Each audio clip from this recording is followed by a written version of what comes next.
If you're between 28 and 40 and you've been wondering whether the number in your accounts is where it should be, this video gives you the answer.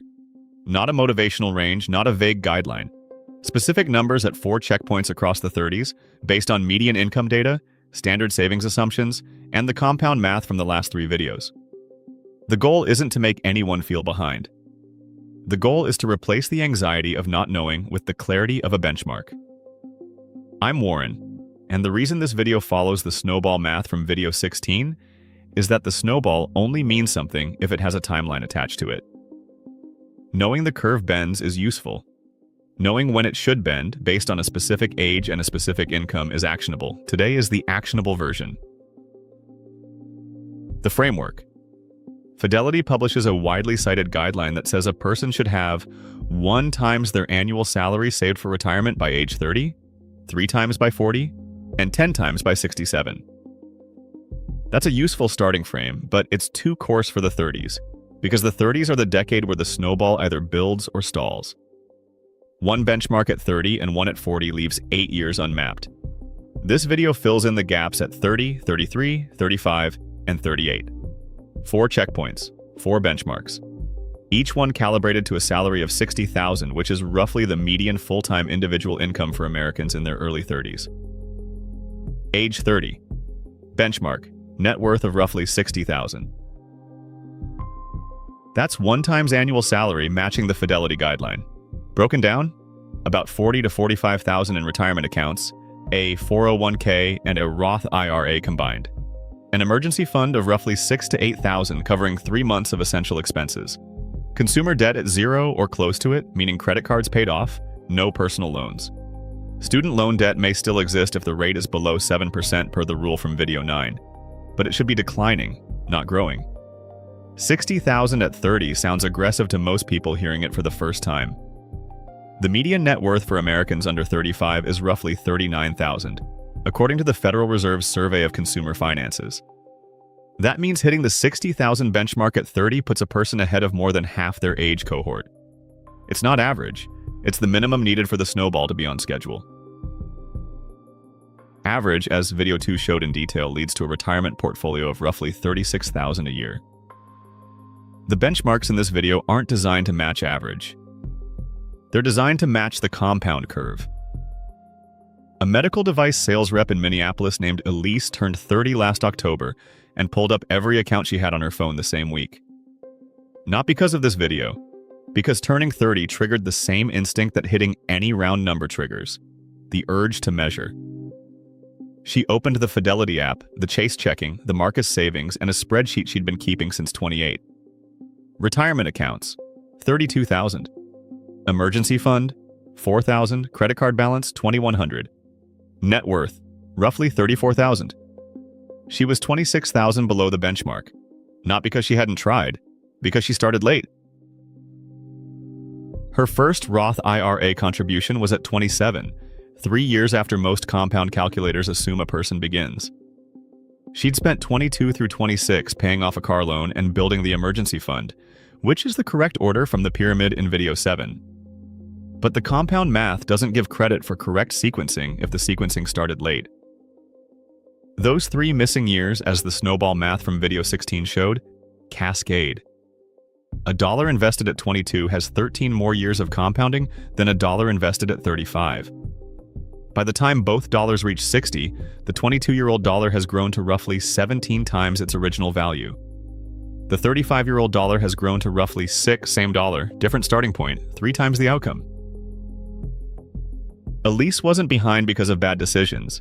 She was behind because of a late start. And late starts are fixable if the protocol adjusts. Here's the part that matters for anyone at 30 who's below the benchmark. The gap is recoverable. The 30s are long. A person at $34,000 instead of $60,000 can close the gap in roughly 4 to 5 years by increasing their savings rate from 15 to 22% and capturing their full employer match. That's not comfortable. It's not invisible. But it's possible, and the compound curve from videos 15 and 16 is working in the background the entire time. Every dollar contributed during the catch-up years enters the snowball during its mass building phase, which means those dollars have more time to compound than any dollars contributed later. Age 33, benchmark, net worth of roughly $105,000. That's about 1.75 times annual salary. Retirement accounts, 70 to 80,000. Emergency fund, fully funded at 3 to 4 months of expenses, roughly 8 to 10,000. Consumer debt, 0. Student loan balance declining, ideally below 30,000 if it started higher. Savings rate, minimum 18% of gross income, including employer match. 33 is the first checkpoint where the snowball should be visibly building. The retirement account should be generating noticeable growth from compound returns, not just contributions. If a person checks their Fidelity or Schwab account at 33 and the annual market growth is roughly 5 to 7,000, the snowball is on track. If the annual growth is under 3,000, the balance is likely below 50,000, and the person is still in the flat section of the curve. Elise at 33 has closed about half the gap. She increased her savings rate to 21% after a salary adjustment to 64,000. Her retirement accounts sit at about 68,000. Emergency fund, full. Credit card, 0 for 2 years. Net worth, roughly 74,000. Still below the 105 benchmark, but the trajectory has bent. The curve from video 15 is starting to show in her numbers. The monthly growth from compound returns now averages about 400 on top of her contributions. Small, but present, and growing. Age 35. Benchmark, net worth of roughly 150,000. That's about 2.5 times salary.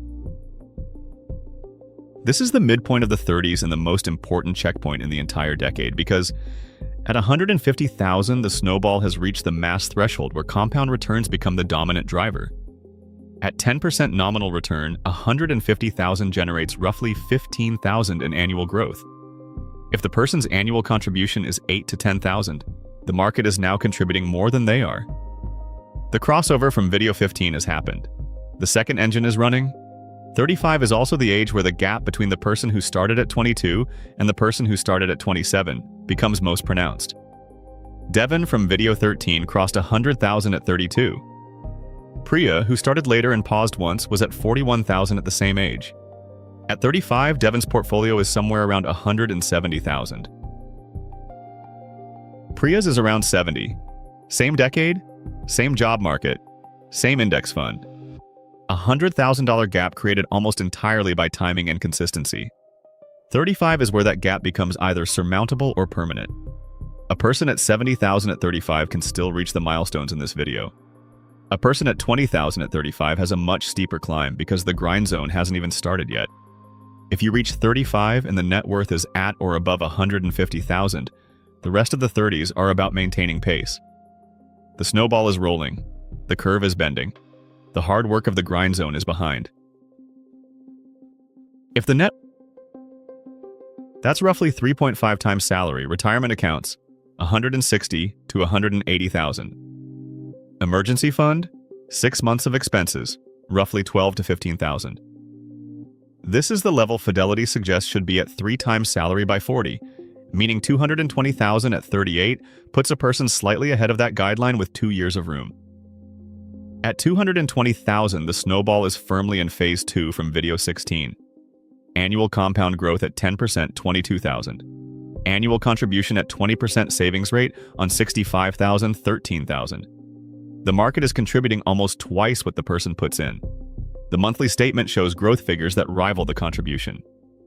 The person opening the app sees the number climb by 3 to 5,000 in a good month without contributing anything beyond the automatic transfer. That experience, the experience of watching the balance move on its own, is the emotional reward for everything the person did during the grind zone at 27, 28, 29. The grind didn't feel rewarding at the time. It feels rewarding now.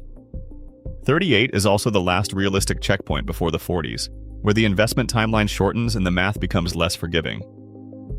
A person who reaches 220,000 at 38 and maintains their trajectory will cross 500,000 around 45 and 1 million around 52. Those projections assume nothing changes.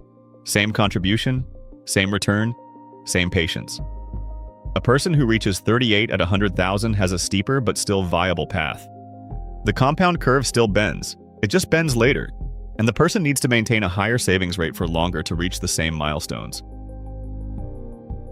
Elise at 38 will reach approximately 190,000 if she maintains her current trajectory, still below the 220 benchmark.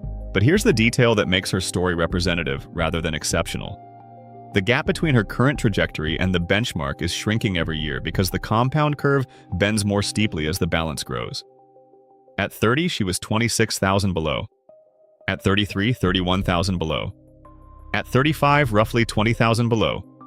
At 38, 30,000 below in absolute terms. But the portfolio's annual growth is now contributing more to gap closure than her paycheck adjustments are. The snowball is doing the catch-up work.